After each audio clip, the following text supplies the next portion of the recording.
Dion, good evening to you. Eddie Rispone billing himself, as you've seen perhaps in many campaign advertisements over the past few weeks, as Louisiana's answer to Donald Trump, bringing those business skills, as he calls them, to the governor's mansion, hopefully, he says, on November 16th. I'm going to go out and tell the rest of the country and all of our job creators in Louisiana, for that matter, that we're open for job creation again. Eddie Rispone likens his bid to that of another businessman whose White House win, he says, woke up America. I think when Trump did it, it really became apparent to the rest of the country what could happen when you have an outsider and a conservative, someone with serious business skills, someone who's not beholden to special interests. Since announcing his run for governor late last year, the construction mogul has built a name on the airwaves. Ban sanctuary cities and to end taxpayer benefits for illegal immigrants in Louisiana. With advertisements touting him as Louisiana's Donald Trump. I'm Eddie Rispone, and I stand with President Trump. One of his latest campaign ads questions how supportive another Republican hopeful is of the president. Rispone argues Congressman Ralph Abraham wanted Trump to exit the 2016 race. I don't even wait. And when you're a star, they let you do it. After a vulgar video emerged with talk of groping women. Trump came back and apologized for it. All the Republican delegation of Louisiana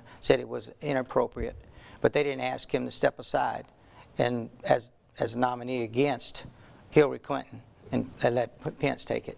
That's the political side of this. Abraham's team calls Rispone's remarks baseless and untrue. The tiff marks a shift from the more tame rapport the Republicans had shared. You know, I can't just sit back and let this go on and on. What I'm doing is pointing out the differences.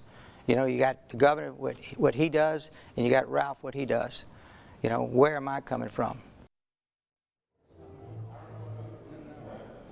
Meanwhile, the Mr. Rispone's main GOP rival here, Congressman Ralph Abraham, as we just mentioned here, he's saying he wants to stay away from those inter-party attacks. In his view, he says, those inter-party attacks cost the GOP the governor's mansion, you may recall 4 years ago.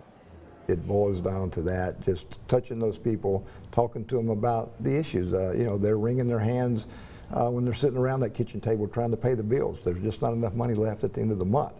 We've got to get the jobs. And Governor John Bel Edwards, though, looking to show the world and the state that a Democrat can not only win the governor's mansion in the Deep South, but keep it. And he's using a history of political campaigning and compromise. And he says he's willing to listen over the next 4 years. To have the same opportunity to work with the next legislatures just as we have in this term. And I'm actually excited about the opportunity because our state is better off today by far relative to where we were 4 years ago. This all comes ahead of that open primary in just a few weeks, October the 12th. Now, if no candidate can win more than half of the vote on the 12th, we go to a runoff. I mentioned that date earlier, November 16th. And that would again include the top 2 vote getters in that October 12th race. But for now, we're here getting ready for that big debate show here at LSU. Harrison Golden, your local election headquarters.